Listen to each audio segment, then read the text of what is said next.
Hello అండి, welcome back to our channel అండి. మన చక్రాలు ఉన్నాయి కదండి, కొన్ని చోట్ల కారపూస అంటారు, జంతికలు అంటారు, కారాలు అంటారు. సో దానికి కొలతలు చూపించబోతున్నానండి. ఈ కప్పు నిండా ఒక కప్పు ఏదైనా దాని నిండా మినపప్పు తీసుకోవాలి. ఒక కప్పు నిండా పుట్నాలు,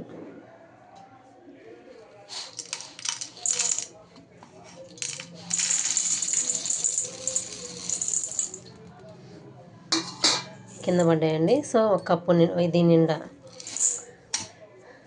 ఇలా నేను బ్రౌన్ రైస్ తీసుకున్నానండి. ఈ రైస్ని మంచిగా కడిగి బాగా ఆరబెట్టుకోవాలండి. దీన్ని 4 కప్స్ తీసుకోవాలండి. రైస్ని కడిగి బాగా ఆరబోసుకోవాలి. కడగడం అంటే మనం కడగడం వెంటనే ఎండబోసుకోవాలండి. సో 4 కప్స్ రైస్ తీసుకుంటే 1 కప్పు పుట్నాలు, 1 కప్పు పొట్టు మినపప్పు తీసుకుంటున్నానండి నేను. ఈ పొట్టు మినపప్పు నందు వేయించుకోవాలండి.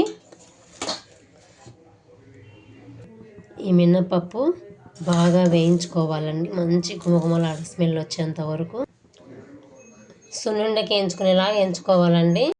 ఇదిగోండి మినపప్పు బాగా ఎగిపోయింది చూడండి. ఇంతవరకు వేయించుకొని మిషన్ పట్టించుకోవడమే అండి. చక్రాలు చేసే ప్రాసెస్ ఇంకొక వీడియోలో చెప్తానండి నేను. Bye bye. మర్చిపోయానండి, రైస్ మళ్ళీ ఇలా డ్రై చేసుకోవాలండి, కడిగి ఆరబోసుకోవాలి. అప్పుడు చక్రాలు సాఫ్ట్గా కరకరలాడుతూ వస్తాయండి. Bye bye.